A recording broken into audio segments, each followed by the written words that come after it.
Thank you very much, members of the media, the leadership of the EFF, officials who are here representing our organization, the people of South Africa, Africa and the diaspora. The economic freedom fighters is pleased that the national shutdown, which was held on the 20th of March 2023, was an overwhelming success and registered the demands for a stable supply of electricity and the resignation of Cyril Ramaphosa across the country, the continent, and the world. The national shutdown, which arose as a result of the continued misgovernance in South Africa, high levels of unemployment, crime, gender-based violence, and lack of service delivery, was a success, as it saw activists come out all across South Africa and register their dissatisfaction with the conditions confronting them. As intended, the people who bear the brunt of the failures of the Cyril Ramaphosa's government heeded the call, and as a result, taxi ranks, train stations, and shopping centers were all ghost towns. Taxis, buses were empty on the 20th of March all over South Africa, while load shedding was ultimately suspended due to a low level of demand for electricity supply. The low level demand for electricity was only possible due to the operations of major industries and businesses being suspended as a result of the national shutdown. It was not business as usual, as the South African National Defence Force and the South African Police Services were deployed in their numbers because the government knew that the national shutdown was a just cause, and they resorted to deploying the armed forces to suppress legitimate and peaceful protest.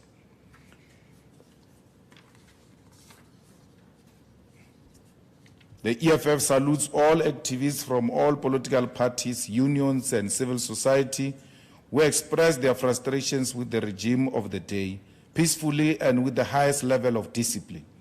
We particularly extend our gratitude to the South African Federation of Trade Unions, SAFTU, the African Transformation Movement, ATM, the Pan-Africanist Congress of Azania, PAC, the United Democratic Movement, UDM, the Land Party, the African Radical Economic Transformation Alliance, ARETA, and all progressive forces that supported the national shutdown. We want to also assure all the forces of progressive change that the EFF will always fight side by side with you and will never forget your contribution even when we take political power from 2024 onwards. The excessive fear-mongering by the state and media, which sought to distort the national shutdown into an activity of violence and chaos, was proven wrong, and the core purpose and message of the protest was delivered. The EFF condemns the senseless and wasteful deployment of the South African National Defence Force, which will cost the taxpayer over 166 million up until the 17th of April 2023. The state deployed the armed forces purely for the purpose of intimidation, and they did not succeed in their attempts. But this must concern South Africans who have an interest in a free democracy characterized by accountability. The deployment of the military against opposition is a hallmark of dictatorship and is a sign of things to come as the ruling party edges closer to losing political power in South Africa. Thankfully, the deployment of the army and the police to suppress political dissent was a complete failure and embarrassing because the people of South Africa refused to be intimidated. We further condemn the raids conducted by the police on the homes of activists ahead of the national shutdown, particularly the raid of the home of the EFF Gauteng Provincial Secretary Mushekoma in Soweto. The ruling party has resorted to utilizing apartheid tactics of isolating individuals and attacking their family homes in an attempt to discourage them for standing up for their rights. It is ironic that members of the ruling party who had their homes raided by the apartheid government are today the ones who are using the tactics of persecution against those who oppose them. We commend the fearlessness of all activists and ordinary citizens who came out in their numbers despite these numerous forms of intimidation and even illegal arrests. Many activists and disturbingly many young women were arrested without just cause in an attempt to strike fear into the hearts of South Africans. Of those who were arrested is EFF Central Command Team member and Member of Parliament Yolisa Yako, who was arrested simply for walking. The EFF has ensured that a majority of all those who were arrested on the day of national shutdown are released. We are inspired by the high spirits of all fighters who were held in police cells after we ensured their release and their determination to continue to call for the fall of Cyril Ramaphosa. The enthusiasm is encouraging and proves to us that no one can intimidate committed revolutionaries. The EFF condemns the illegal instructions which came from the fronting Minister of Transport, Lydia Chikunga, who threatened bus companies with termination of contracts if they provide transport for the national shutdown. The EFF will lodge a complaint against the fronting Minister of Transport with the Office of the Public Protector as her actions constituted an abuse of her power as a minister to serve a personal and partisan agenda. All of these attempts by the state to suppress the national shutdown failed dismally. Their efforts, which included massive deployment of law enforcement and the military, disinformation tactics and narrative manipulation by cabinet ministers and the president himself, all failed. Ordinary citizens and businesses all registered a motion of no confidence in Cyril Ramaphosa, who encouraged business to open and people to proceed like it will be a normal day, and no one listened to him. The assurance of the President of South Africa that it will be business as usual were ignored by the people of South Africa, confirming that he lacks the legitimacy to lead our nation. The national shutdown was already a success the moment a majority of businesses refused to open their doors despite Ramaphosa's promises of a normal day. The success of the shutdown was further enriched by the fact that on top of the closure of business, our people took to the streets to demand the resignation of Ramaphosa. The state-sponsored narrative of business as usual collapsed, and central to this is the arrogancy of the incumbency. The ruling party is so detached from the realities and frustrations of our people that they began to believe their own rhetoric and propaganda. They were humbled by businesses and ordinary people who showed them that nothing will be normal on the 20th of March 2023. Trucks and trains, which are central to the transportation of goods and minerals in our country, did not move. The ports of South Africa, particularly in Richards Bay in KwaZulu-Natal, did not operate. The busiest airports and municipal roads and national roads were abnormally empty on the day of the national shutdown, proving its success. The state itself contradicted its own narrative of a normal day because they deployed a massive contingent of military and police on the 20th of March 2023, spending millions trying to combat the national shutdown. South Africans saw the highest level of police visibility on that day, proving that it was not a normal day.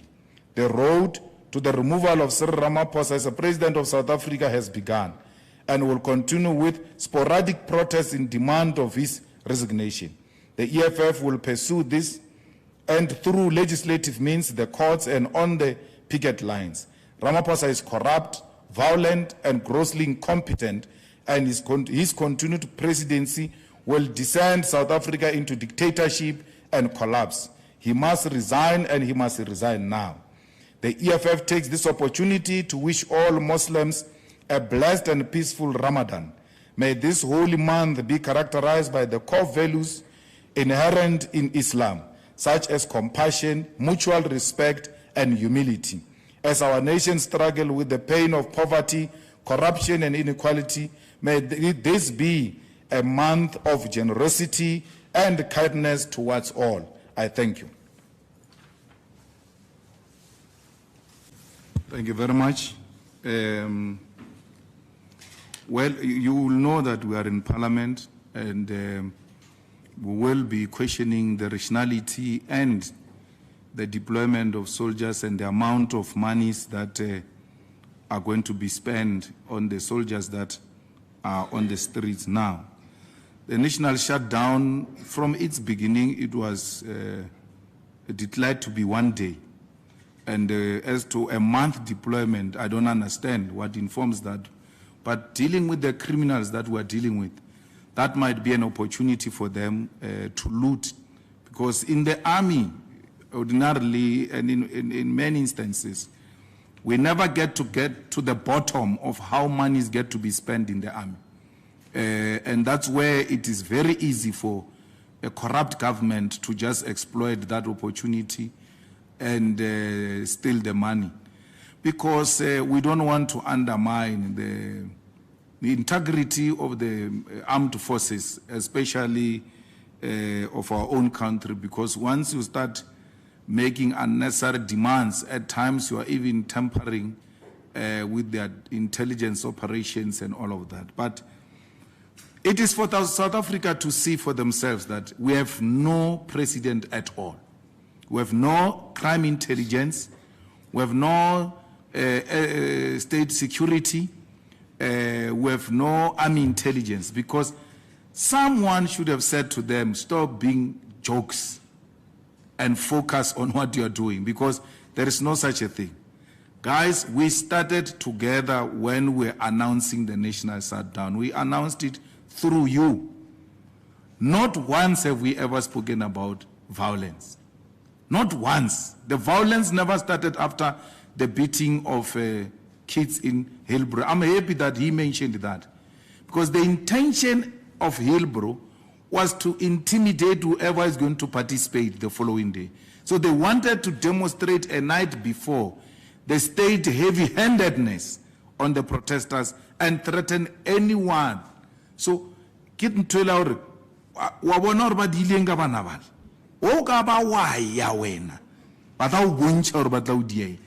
what they were trying to do. And they failed dismally because with the intimidation that they tried to make through the arrest of the kids in Hillbrow a night before, didn't produce any results. If anything, we went to release those kids immediately. So now, if you say you are stopping violence by beating up the girls, which violence was the girls were committing? Which one? Because those kids were marching on the pavement. That's how they mobilized the student command at VEDS, at UJ. When they do mobilization in Bramfontein, they move from apartments to apartment, from this building to this building, stop outside, start singing. Those ones get out to join them, they go to the next one. That's what they were doing. Not during the day, not at the peak hour. They did not tamper with anyone. They just went about mobilizing for people to join the legal action on the 20th.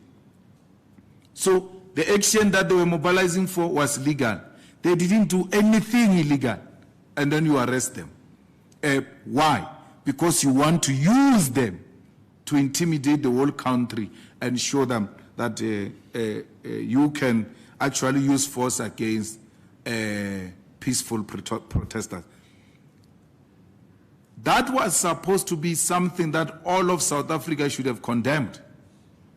That you cannot use violence. It doesn't matter whether you like what these people are saying or not, as long as they are not burning public property, they are not engaged in any form of disturbance or anything of that sort. Why do you beat them up?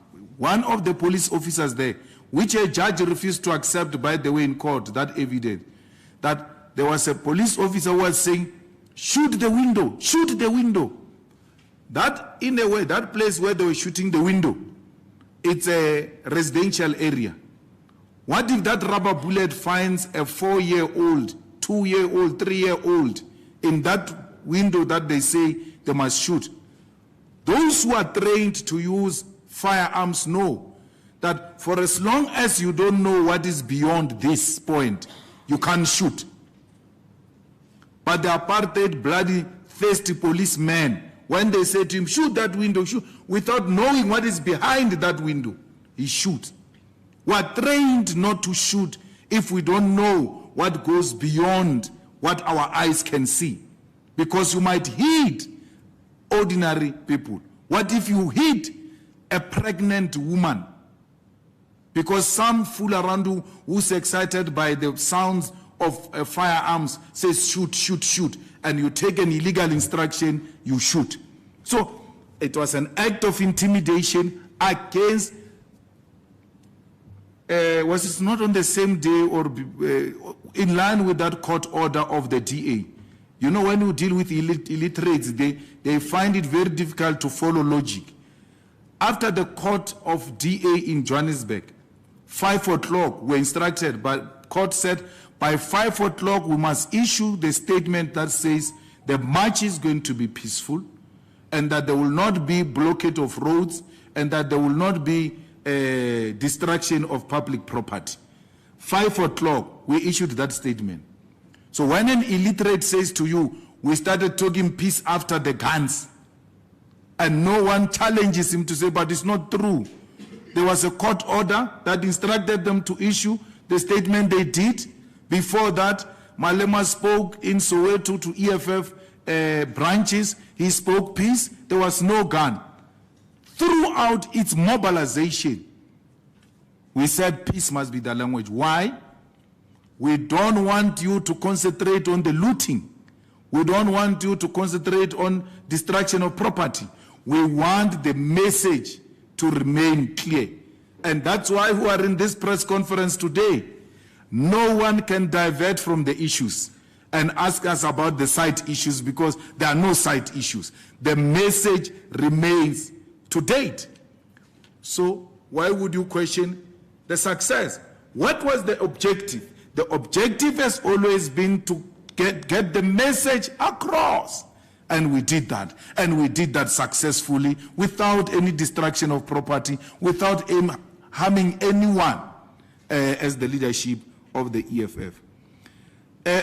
I mean, this thing that you are asking us about, the house that was burned, where the neighbors, bombed, where the neighbors had something, boom, the house fell. You want to reduce us to Netflix now? We don't make movies. We're engaged in real struggle, not gwa. So, please, we are not part of that mess. If a person says to you as journalists, my entire family is dead, and then you go there, it's a very concerning thing. It comes out, it's a lie. Why would you still take anything from that person? Why would you do that? Such a serious statement of my entire family is dead. And then you still want to ask us about the same person? Anything that comes from that mouth has a potential of being a lie.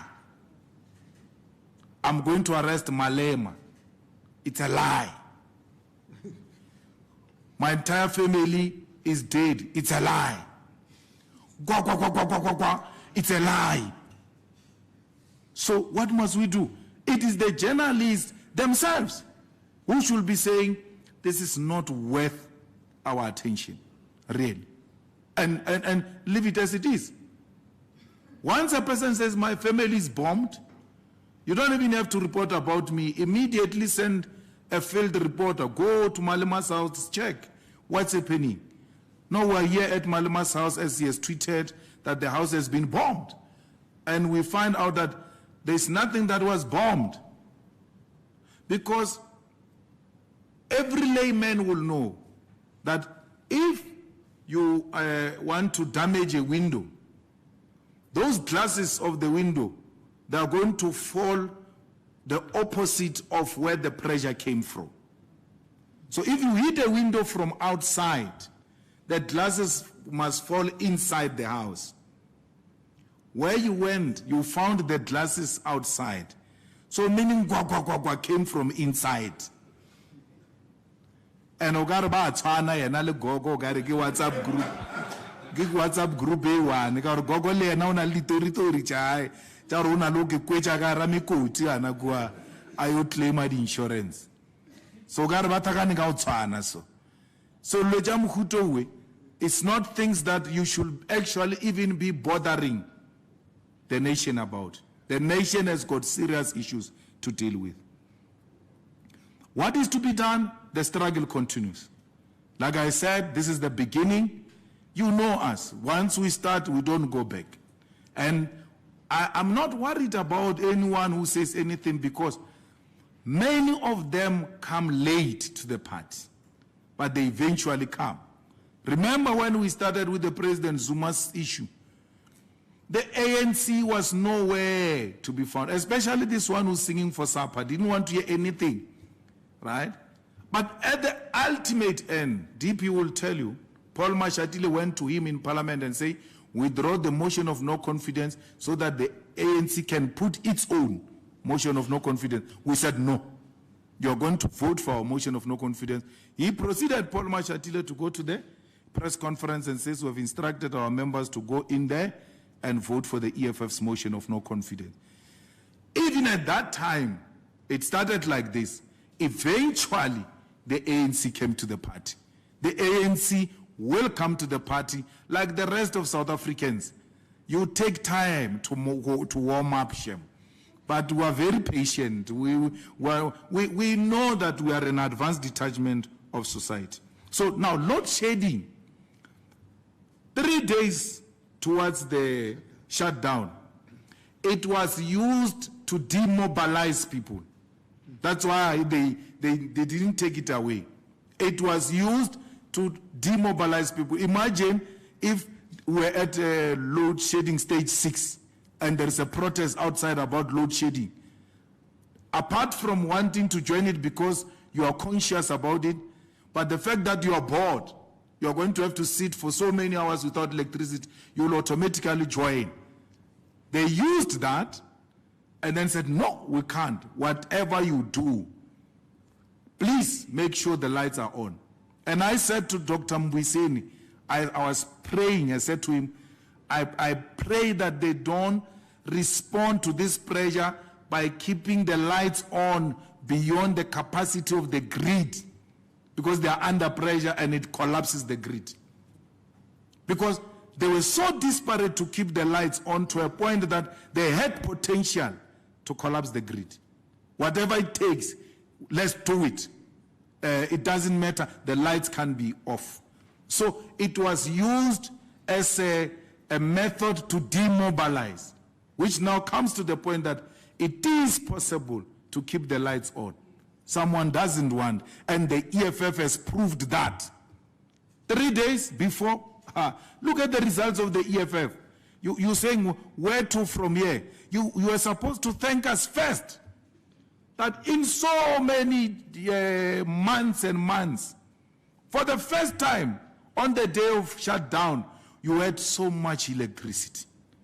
No load shedding.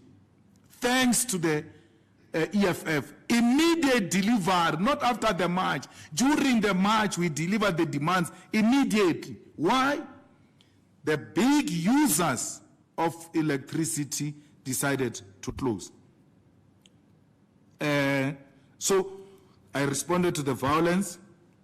All comrades who were beaten up, we encouraged them to open cases. That's what we said. They need to open cases. The policemen who harassed those kids in at vets, one of them is captured nicely in a video. We need to pursue that one and to teach police that no matter how angry you are, you will never be a combat. You will always be a service. And that's why we are taking Mukwanazi's comments to the constitutional court to be declared unconstitutional. Mukwanazi has got no option to say, today we are a service, tomorrow we are a combat. No. Coming from the mouth of such a powerful man who says, today we are a combat, and citizens will forgive us because we are putting aside the service. Police have got no such luxury. they should know that under whatever circumstances, they remain service to our people. The police we worked with in Pretoria, where I was, they were always like, Mr. Ndozi, what do you need now? Which road do you want us to take? Not, no, you can't go there. You go there. No. Always very cooperative. To a point where I even started playing with them. When they turn, go left, go that way, I decide, let's go straight against where the police are going. They will run, come the other way to rejoin the march and not be angry and say, no, what are you doing? No. They knew it was a peaceful protest. We have a responsibility to protect it, and we have an equal responsibility to protect the public and all of that. Mkhwanazi acted in a childish manner. You know why? Because the EFF has been saying Mkhwanazi must be the national commissioner. So for sure, he thinks that they think he's part of the EFF. So in a way, he's trying to prove to them that I'm not EFF. And then he does childish things. With, a desperation of a career policeman. Have you ever met a policeman? Every day you meet a career policeman, ordinary one. Just tell me what you talk about. Promotion. That's what they say all the time. There's no policeman you can speak to and doesn't talk about promotion. Man, I've been a warrant officer for 15 years. Can a plan be made? Mkhwanazi wants a promotion, which he deserves as a career policeman who can combat crime in South Africa. But he descends into political utterances that he knows nothing about. He's a political illiterate, and he must stick to being a career policeman. That is his character. And that's what he must do. Let him be a policeman and leave politics to politicians. Now to want to try sound smart because you've got a commissioner who can send an email. You're trying to show people that you are better than Masemola by attacking the EFF in an unconstitutional manner. It will destroy him, trying to please the people who don't like him, by the way. In all what he did in KZN was to try and please the people who don't like him and trying to show them that I'm not part of the EFF. They always talk about me. Childish response. And he will regret it because we're going to get those utterances declared unconstitutional. They are a threat, serious threat, coming from a man in his position. Motion of no confidence again exposed the ANC's attitudes towards accountability. We didn't expect anything less. What we do as a small opposition with how many members, 44 in parliament, is to expose the hypocrisy of the ANC and the hypocrisy of the official opposition. That can allow members of parliament to be removed from parliament by armed policemen. Guns must be prohibited in parliament, in the National Assembly. Because what if that policeman gets triggered by someone he has been seeing on TV and this person has been irritating him for too long, and then that's an opportunity to shoot? You bring guns inside parliament officially. It is something that must never be done. So to say no, the speaker should have done the following in order for us to arrive at a motion of no confidence, it's wrong. There are certain things that are called cardinal mistakes.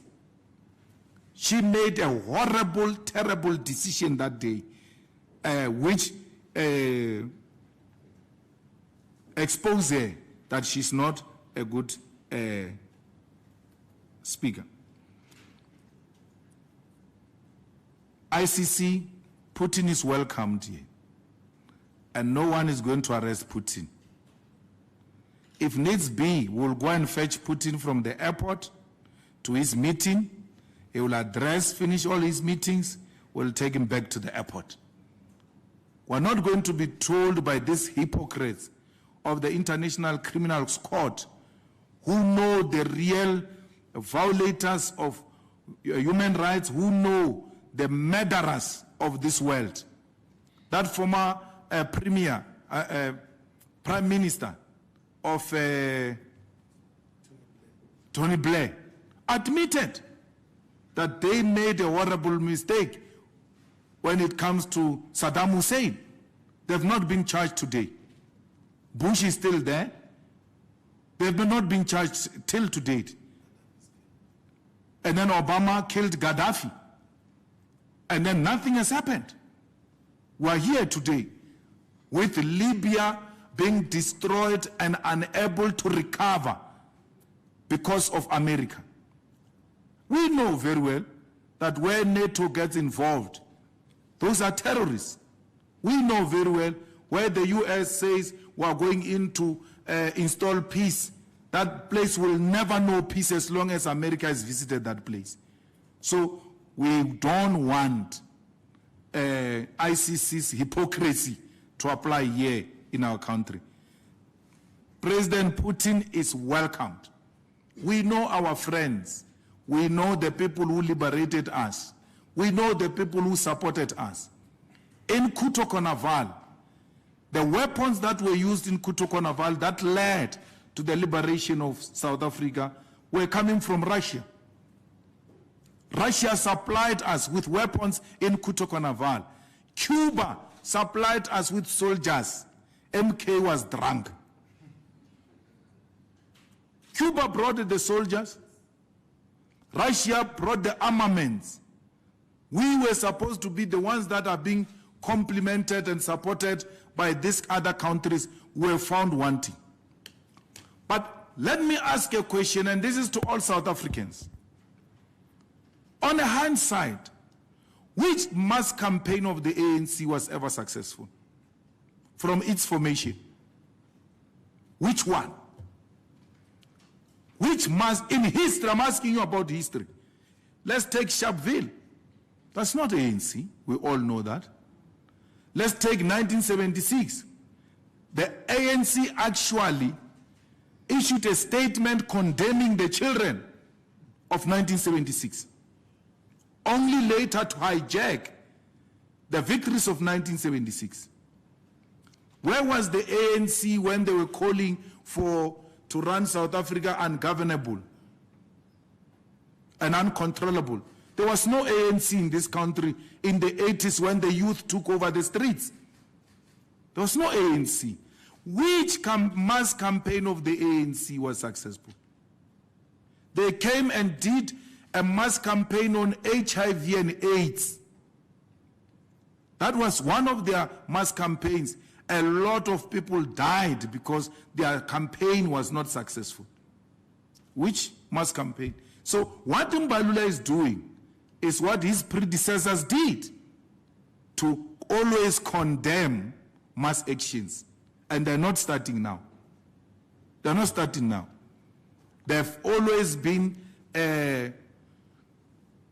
always following activities, but they were very good with propaganda. Someone must go to the papers of Solomon Mahlangu's court. They are there. Someone must go there and go and tell us where Solomon Mahlangu says,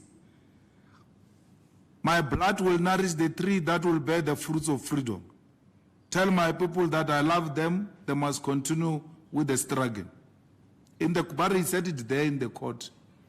In the court papers, there. That's what the ANC told us. Yeah. Go and show us that.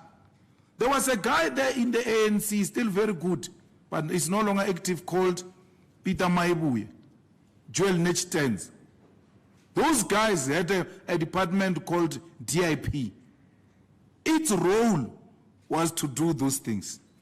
Propaganda, they were very good at that.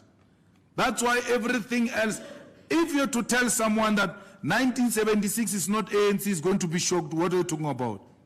What are you saying? Because people just automatically assume 1976 is ANC. It's not. It's not. So it has got no history of mass protest. Why was O.R. Tambo staying in Britain after the British government declared ANC a terrorist organization? If indeed it was an organization that constituted a threat to the white establishment. Okay, let's bring it closer to history. Can you imagine that terrorist that America killed, Osama bin Laden?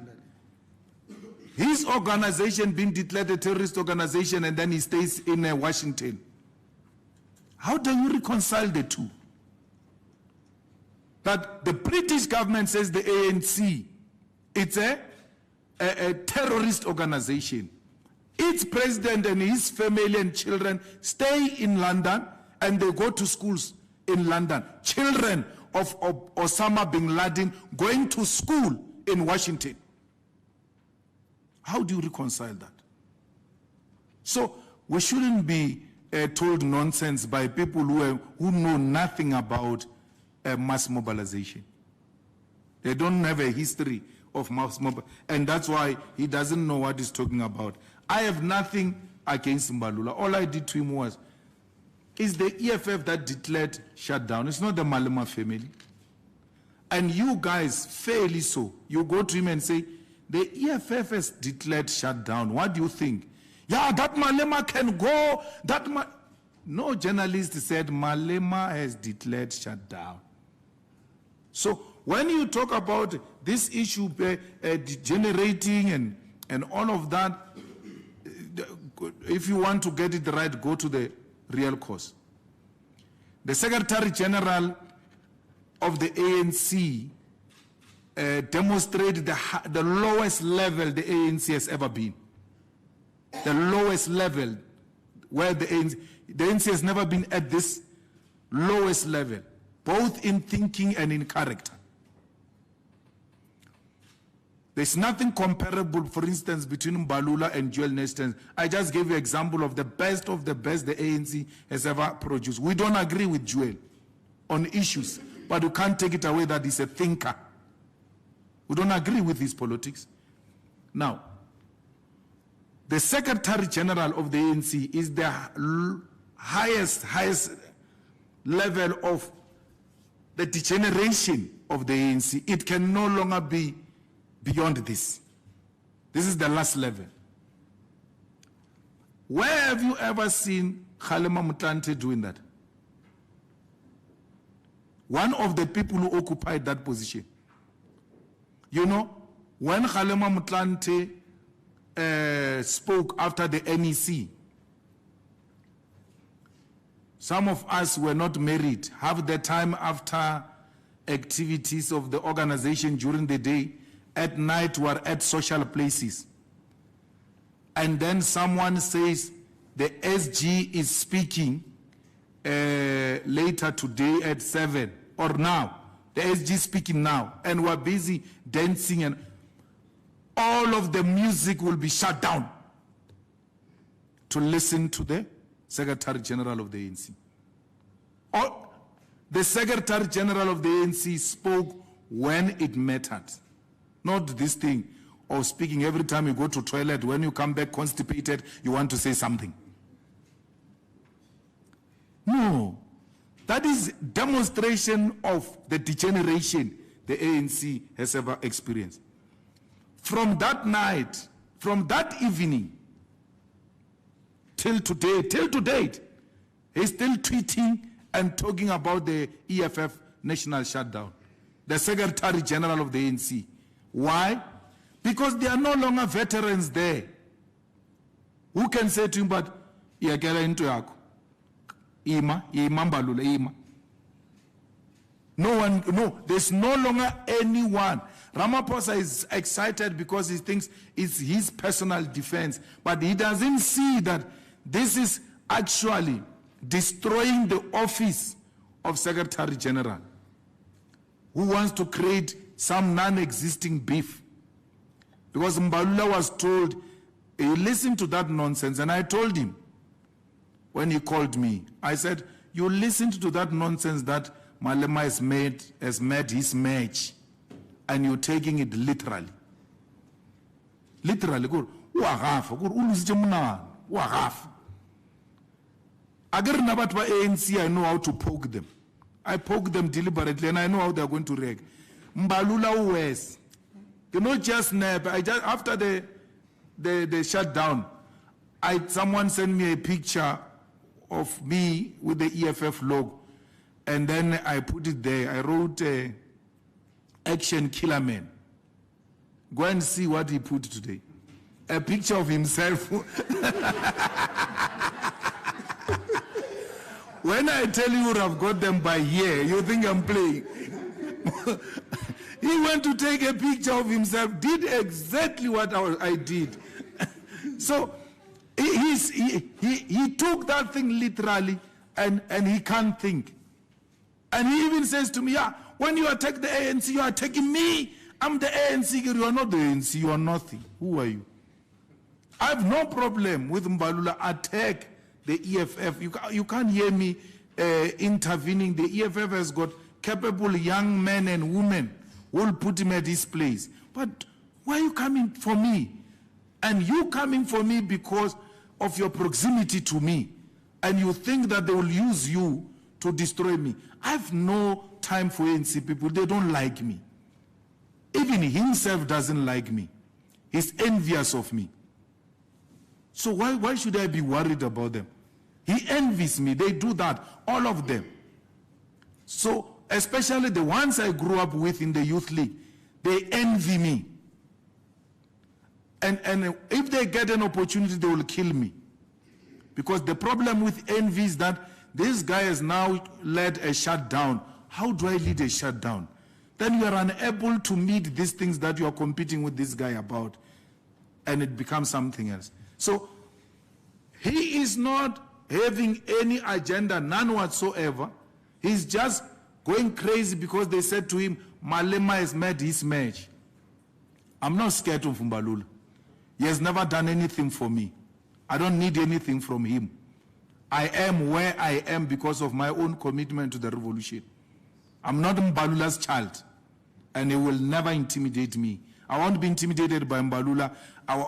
They tried many presidents, not even secretary generals of the ANC, many. He's a clown that knows very well can't do anything, and he must stop pushing me. He wants to come personal, I will be extremely personal. Then he will talk about degeneration. I have a huge respect for his family and a huge respect for his wife, a dignified woman.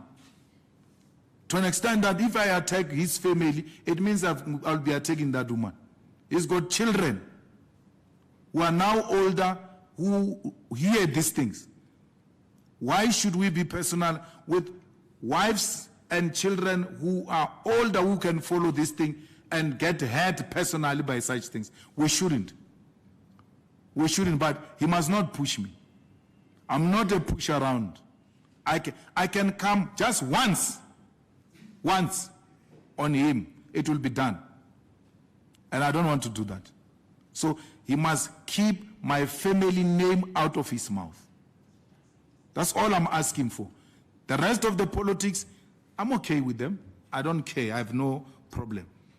I just want briefly, no, in a very brief way, all of us ought to ask ourselves, DP, what is a shutdown?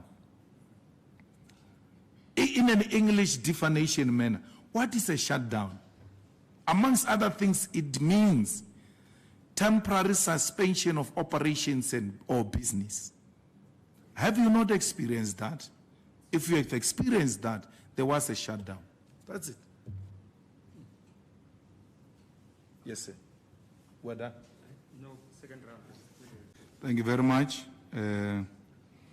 The concentration of too much power in the presidency, it's a sign of dictatorship. A dictator who can't trust anyone with discharging government responsibilities, and as a result, he wants to run everything himself. And that's why that office is too big now to a point where we are even unable to track some of the things.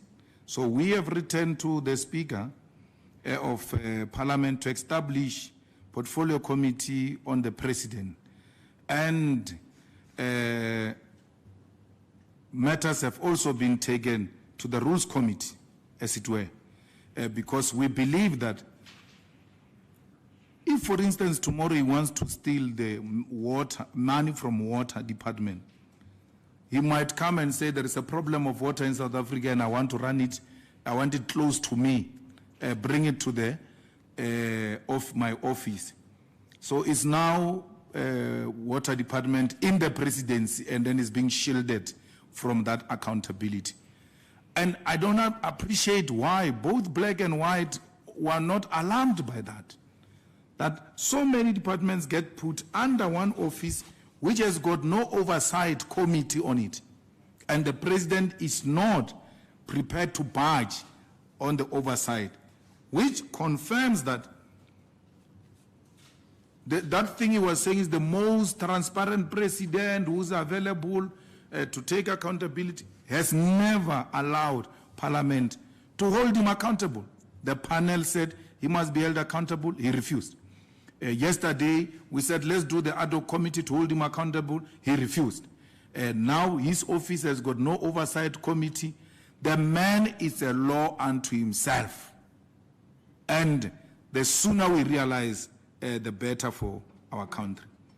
You're mentioning Minister of Transport. That Minister of Transport was single-handedly picked by Minister Mbalula. He had two options on that minister. He had Zizi Godwa and he had this current minister, because he wanted someone he can control. And they picked this one. It is how he operates, Mbalula. When the letter came at 2 a.m., I knew it's him. Mbalula used to call us at night when we're trying to resolve issues in conferences with one phone call. Disrupt the conference on the phone. Mbalula used to call. When the letter came at 1, I knew it's Mbalula.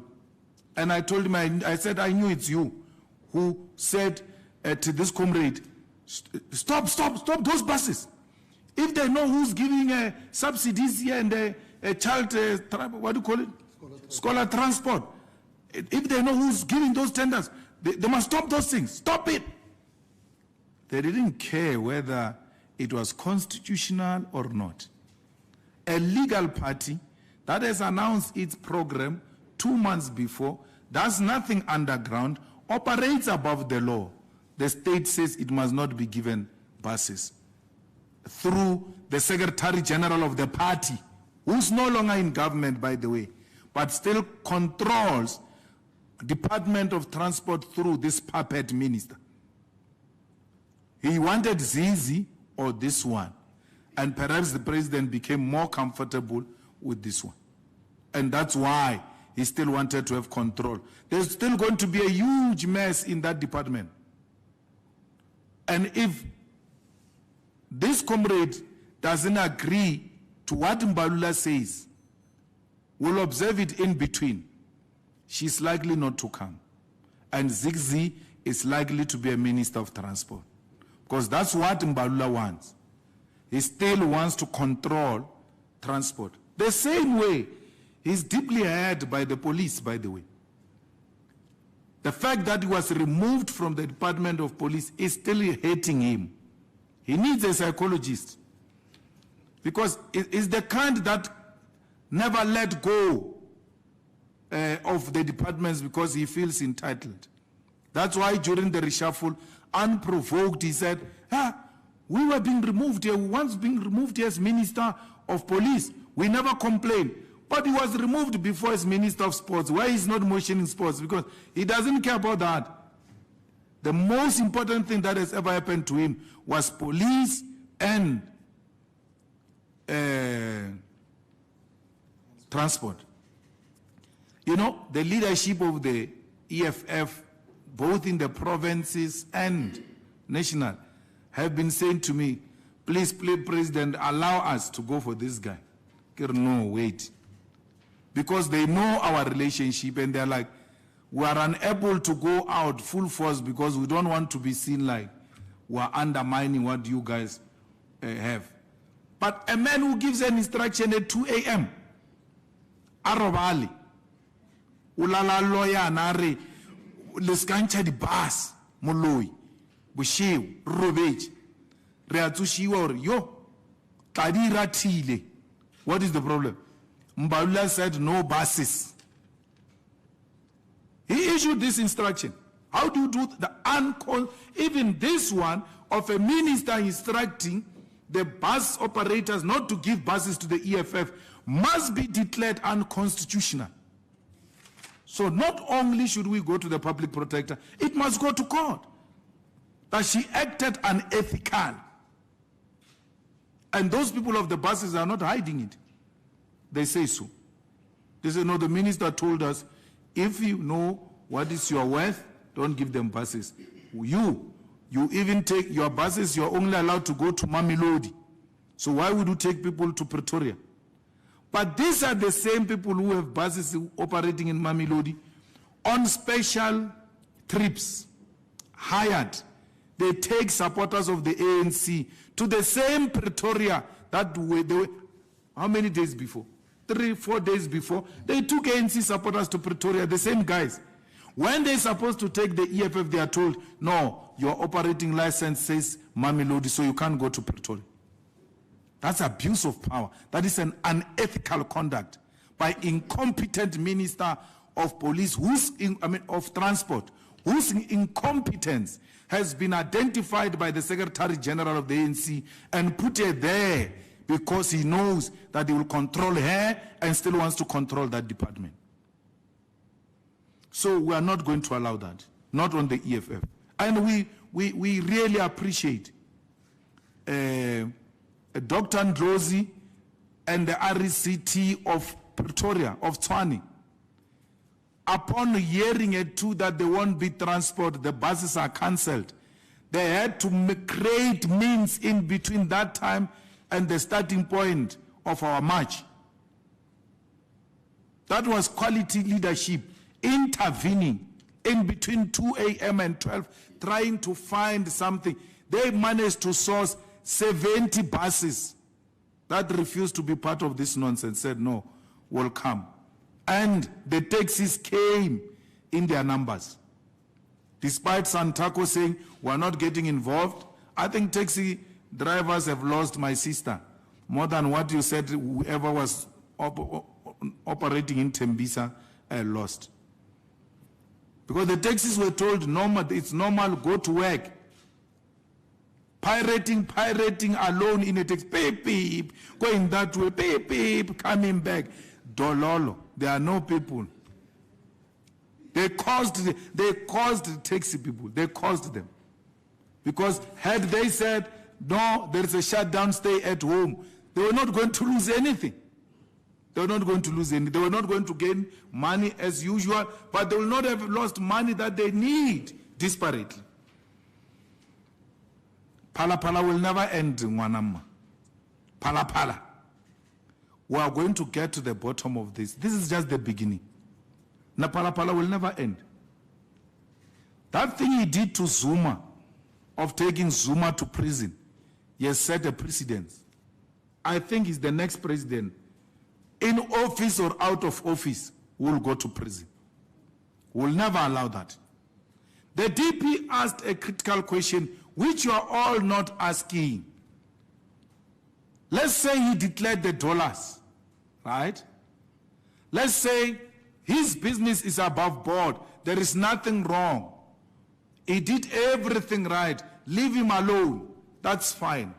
But how do you answer the question that says the trading currency in South Africa is rands? How do you escape that one? It's by law, by the way. No one is allowed to trade using foreign currency. The president has agreed, the president has accepted that he has accepted dollars from a person who came to buy buffaloes using foreign currency. How do you pass that one? See? As a fate. As a fate. Even if he's not a president, leave the president things alone. If there was an individual who's found imposition of foreign currency, and he's asked, where did you get the money from? And he says, I sell buffaloes. But they say, but you are not allowed to sell using foreign currency. How do we pass that one? Yes, admitted he took foreign currency. Why are you not making an issue about it? Because that is the law. He has violated the law. And he will never go past that one. He ought to have accepted that he violated the law and resigned, which he did, by the way, until Gwede and them pressurized him to stay in office against Pravin, who said, brother, you must go. Pravin, our relations, no, they are no longer. That's why SARS can release a statement on that Pala person who bought the money, who bought the buffaloes. SARS was not going to do that. If the relations were still nice between Pravin and the president, SARS was not going to issue a statement that says that guy did not declare the dollars. Even if they know, as long as it's not in the best interest of Pravin, SARS will not say it. Never. So by SARS saying that guy did not declare the dollars, you don't need anyone to tell you anything. In Pravin's language, connect the dots. Why would SARS do that? Because SARS is being used, by the way, as a political weapon. Political weapon. So we shouldn't even be shocked by stories that there will be stories against the deputy president, there will be this, there will be that. I'm not surprised. Why would I be surprised? Because, I mean, we were sitting here the other day, we were told Brian Shibambo paid that debt of VBS and all of that, the matters are closed. No problem. Boom! There is now liquidation or something against Brian Shibambo. What? How do you pay? Because liquidation is not the example that you can't pay. Everything else that you have combined, including you can't meet the debt repayment. So you came to ask us here and said, where did he get the money? Which was an admission that he paid. You didn't say, why is Brian Shibambo not paying? You said to us, Brian Shibambo paid. Where did he get the money? Which was a confirmation he paid. All of a sudden, boom. Hi, hey, liquidation, hi, how? Hey, it will never end. Hi, arrest them. If they want to remove Ramaphosa because he's going to expose corruption, their corruption on VBS, and VBS is already exposed. Things were written about VBS and about us. Everything is there. Arrest us if you want. Arrest us. Why do you want to threaten us about VBS every time we speak? We can't be threatened by VBS. Renara ya chelete VBS. VBS money was eaten by the ANC. And the people who ate that money are in court. Some of them have already admitted. We have nothing to do with that.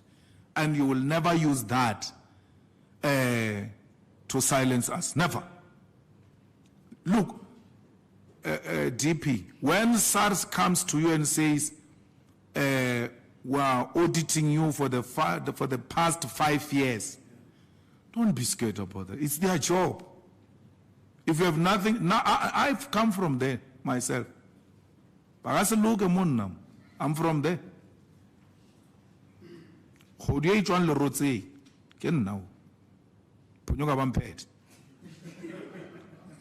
So I go by child. So like me, DP, you must never be scared of these people. Stay firm on what you stand for. You never committed crime. If there are mistakes that you have committed, you miscalculated, pay. Pay. Make arrangements and pay. That's all. There's nothing they can do. There's nothing they can do. There is law in this country, and that law must be followed by all. So when people say DPA, now that you guys have taken a stand, are you not scared something's going to happen? Like what? Like killing us, like imprisoning us, like torturing us, like sending SARS after us? We are used to that life. We are used to that. So SARS must never be seen by anyone in South Africa as a problem, even when it's being used as a tool. Don't take it to heart and say it's a problem. No, hey, Floyd, we need 1, 2, 3, 4 form. You go look for it and give them. Hey, we want this, hey, give them. They did this to me. They gave me a settlement. You were there next to me. You traveled this journey with me. Give me a settlement, signed everything and all of that. One morning woke up and said they don't recognize the settlement. I took them to court. The court said this settlement stands.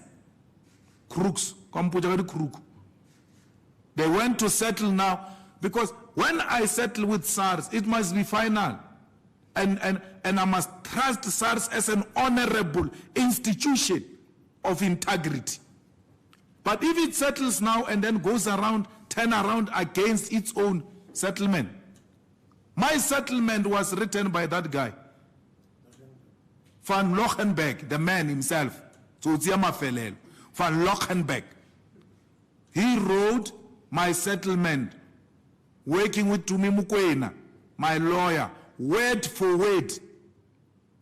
And then Van Lochenberg turns around and say, no, this settlement is not proper. I agree, he wrote it privately. They didn't know where he was dealing with. God, no, sir. You are used to robbing people. You are the one who wrote this settlement. Word for word to you. Why do you turn around and say it's not proper? You don't write proper things, Khanwe. And they realize there's no way out. So how do you have a SARS that operates like that? That operates like mafias who are not honorable to their own commitments. So I'm not speaking about like this because I've got no issue with SARS. Now I don't have any issue with SARS. They will never get me born. Once bitten. Yes. Twice shy, Baba. So everything I do, I make sure, even when the accountant says, no, we can work on getting this money discounted, rather double it. I don't want problems with these people. They are the quickest to be used politically against those they don't want. From the report that we got now, and I'm happy you're raising the issue of numbers, because people concentrate on Tshwane, and then they call Tshwane shutdown. It was not Tshwane alone. There is no city in the whole of South Africa, even the smallest town, which did not have a protest. All of them. And I think the former TG led one of the biggest in Captain Park. A very few people know that there was actually a huge protest in Captain Park that was led by former TG. And the deputy president led one from Alex. He took a very horrible decision. He marched from Alex, went to the mall, and then went to Megawatt. And I said to him, while I was relaxing, I sent a message, I said, proof of life, I'm done. And then he says, I think I'm going to arrive at 7:30. And I'm like, 7:30.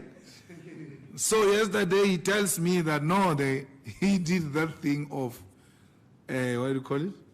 Checking the distance. No, the walking one. He checked the distance, and that thing told him 7:30. I said, at some point I was tempted to check how far is that place we are going to, but I decided, no, I don't want to see it. Let me just walk there. And the DSG led in Kimberley, the SG led in eThekwini, National Chain, Cape Town, the TG, was it Witbank or Witbank? Just us alone. And then the rest of our people, all of them, each one of them had a leader in the whole of South Africa, from Musina to Cape Town. Not a single town did not have protest. And then in all the towns, 1 or 2, 3, 4, 10, in total, how many is it? 307 people were arrested in the whole of South Africa. Today we are sitting at 230 that we managed successfully to release from prison. You know, the ones who are arrested in my township, this morning they went to court. There were 5 or 6 of them. And then the magistrate said to them, "What is this? What type of a docket is this?" Not in court. In the office of the magistrate said, no, I can't listen to this. And then they left. So, they slept inside police holding cells. How do we get recourse for them? Where people just get arrested for doing nothing. Yoli, our member of parliament,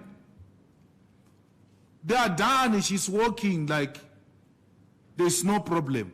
They identify her and arrest her and release her the same night. What trauma does it do to that female comrade who was just going to be part of a peaceful protest and then walking away to their respective places? So Yoli is a member of the Central Command team and a member of parliament who was leading in Pechefstin in KZN, just to demonstrate to you who was where. There is no smallest town that did not have a protest. And we said to our people, whether you're 5, whether you're 2, just stand there and raise your voice and let it be heard. And we are happy that we are accounting for not less than 150,000 participants in this campaign. That we could account for, that we could transport from our own transport, because what we said was the number that you are giving us as part of the report must speak to the mode of transport you used, its capacity, and all of that. And the proof of payments for such transport then speak to each other to demonstrate how many can we account for. So we transported 150,000 of them. We're not accounting for those who came on their own without being transported by the EFF. Because in Tshwane, when we walked, we went to Sunnyside. People were coming out of their flats and apartments, joining the march in their numbers. We are very grateful for that, and we are very humbled by what the masses of our people have really done on that day. Their names will go down in history as people who overcome the terror and intimidation of the state and said, we don't care, we're dead already. You can kill us officially. We're going to raise our voices and we're going to raise our concerns about the president and the load shedding. We're fighting to win for elections. Numbers don't lie. That's why the DA is extremely threatened by the EFF, because they know that the party of voice, the reasonable party, the party of voice, the voice of the voiceless masses is the EFF. The rejected, the dejected masses of our people is the EFF. It goes without saying. Everybody now says, we've now found an alternative. I received an email this morning from a staunch member who said, of the ANC, who said, I left the ANC. I didn't join any other political party because I had given up on these political parties. But what happened on the 20th made me realize that there is now a party to vote for. I've not yet decided to join, but I now know which party to vote for. This is what the EFF has done, reawaken those who are suffering from political apathy. Those who are saying we can't find a C alternative are today saying This is the home of the homeless people of South Africa, of the unemployed graduate, of the ill-treated black African professionals in the financial institutions, particularly in the banks, the professionals who are paid less than their white colleagues, yet performing the same duties. So we are very happy that the people of South Africa are beginning to say, this is where we're going. And that's where we want them, because that is the right direction. Whether there will be a coalition or not, no one goes into a marathon to become number 2. I've never heard Caster Semenya, Arbuti, Reasepela Sokiti Mageta Lewela number 2. Every time she leaves home, I know her personally. I know, even when I've never run any marathon, but I know the world champion, Caster Semenya. Atamaya every day. Or Resailogia medal or gold, Reabua. We are going to make you proud. South Africa will make you proud in 2024 by voting for the EFF, because it's the only viable alternative. The rest are the flat spare tires. Thank you. Thank you very much, President. That concludes our press conference. We're adjourned.